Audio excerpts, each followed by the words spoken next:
Hello and welcome to wake up. This is Shweta. आज की इस वीडियो में हम स्टार्ट करेंगे chapter number 5 that is arithmetic progression of class 10th। तो चलिए समझते हैं अरिथमेटिक प्रोग्रेशन के कॉन्सेप्ट को। बच्चों मान लो कि आपके पास 5 कॉपीज़ थी, ठीक है, 5 कॉपीज़ थी और नेक्स्ट डे आके आपके मदर ने आपको 5 कॉपीज़ और दे दी, तो आपके पास कितनी कॉपीज़ हो जाएंगी? तो आप बोलोगे मैम 10 कॉपीज़ हो जाएंगी मेरे पास। नेक्स्ट डे आपकी मदर ने 5 कॉपीज़ और दे दी, तो कितनी कॉपीज़ हो जाएंगी? 15। नेक्स्ट डे 5 और दे दी, तो कितनी हो जाएंगी? 20। ऐसे करते करते आपके पास जो कॉपीज़ का नंबर है वो बढ़ता जाएगा, है ना। तो आपने देखा कि यार इस सिचुएशन के अंदर मेरा नंबर इक्वल नंबर से बढ़ रहा है। जैसे 5 था तो उसमें 5 जोड़ने पर 10 बन रहा था, 10 में 5 जोड़ने पर 15 बन रहा था। तो इस तरीके की सीरीज़ जिसके अंदर दो नंबर्स के बीच में सेम गैप आपको देखने को मिलेगा, इस तरीके की सीरीज़ को हम बोलते हैं अरिथमेटिक सीरीज़ या फिर अरिथमेटिक प्रोग्रेशन।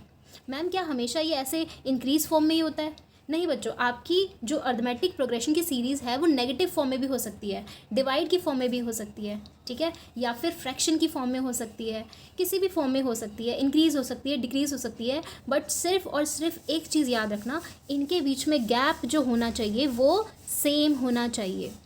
ओके।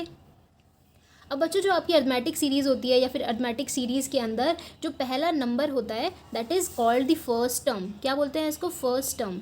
इसको हम A1 बोल सकते हैं। क्या बोल सकते हैं? A1।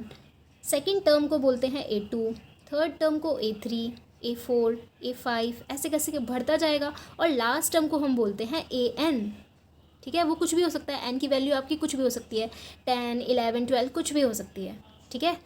नाउ आपको ये पता चल गया कि मैम फर्स्ट टर्म को A1 बोलते हैं, सेकंड टर्म को A2, A3, ऐसे करते करते हमारी सीरीज़ बढ़ती रहती है, राइट। अब जो बच्चों ये जो गैप आपने देखा था, ये जो 5 कॉपीज़ आपको मिलती जा रही थी हर एक दिन, इसको हम बोलते हैं कॉमन डिफरेंस। क्या बोलते हैं? Common difference. मतलब कि ये जो गैप है ना, इसको हम कॉमन डिफरेंस बोलते हैं, राइट। अब क्या करते हैं हम, इन सभी टर्म्स को एक पर्टिकुलर फॉर्मूले से रिप्रेजेंट करते हैं। जैसे कि फर्स्ट टर्म को हमने A बोला, तो दूसरी टर्म को हम क्या बोल सकते हैं? A+D। A का मतलब 5 है और D का मतलब आपका गैप, तो 5 + 5 हो गया 10। तो मैं 10 को ऐसे लिख सकती हूँ ना, A+D। थर्ड टर्म को मैं लिख सकती हूँ A+2D।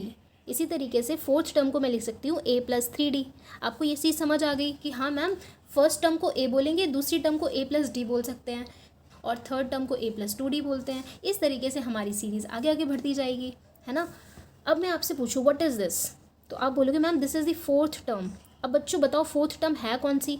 तो आप बोलोगे मैम 20 फोर्थ टर्म है, ठीक है। अब ये जो टर्म्स होती है, नंबर ऑफ़ टर्म्स होती है, उसको हम n से रिप्रेजेंट करते हैं। किससे करते हैं? n से रिप्रेजेंट करते हैं।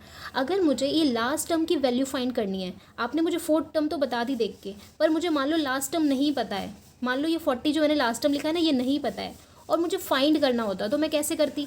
तो इसके लिए बच्चों एक फॉर्मूला होता है, AN = A+n-1D, ठीक है। अगर आपको लास्ट टर्म निकालनी होती है तो उसके लिए हम क्या कर सकते हैं? इस फॉर्मूले का यूज़ कर सकते हैं। ये बात समझ आ गई आपको? अगर मान लो मैंने आपको एक सीरीज़ दी 1, 2, 3, 4, 5, अगर मैंने आपसे बोला कि इन सभी नंबर को काउंट करके बताओ, तो आप लगे रहोगे 5 + 4 = 9, 9 + 3 = 12, 12 + 2 = 14, 14 + 1 = 15। तो आपने मुझे प्लस करके बताया, तो टाइम लगाना। अगर हमारे पास बहुत बड़े बड़े नंबर्स होते तो हम कैसे सम करते? बहुत मुश्किल हो जाता। तो बच्चों इसके लिए एक फॉर्मूला है हमारे पास, SN का मतलब sum = n/2 2a + n-1 whole d। So this is the formula to find the sum. क्या निकालने के लिए बच्चों ये फॉर्मूला? सम। अगर मैं सिर्फ और सिर्फ इन नंबर्स की बात कर रही हूँ, तो मैं आपसे पूछूँ n कितना है, तो आप बताओगे 1, 2, 3, 4, 5, 5 इसका n हो जाएगा, ठीक है बच्चों। अगर मैं आपसे पूछूँ a क्या है, तो आप बोलोगे 1। अगर मैं आपसे पूछूँ d की वैल्यू क्या है, तो आप बोलोगे मैम 2 में से 1 माइनस कर देंगे तो गैप पता चल जाएगा, तो वो आपका हो जाएगा d। ये बात समझ आ गई? ओके।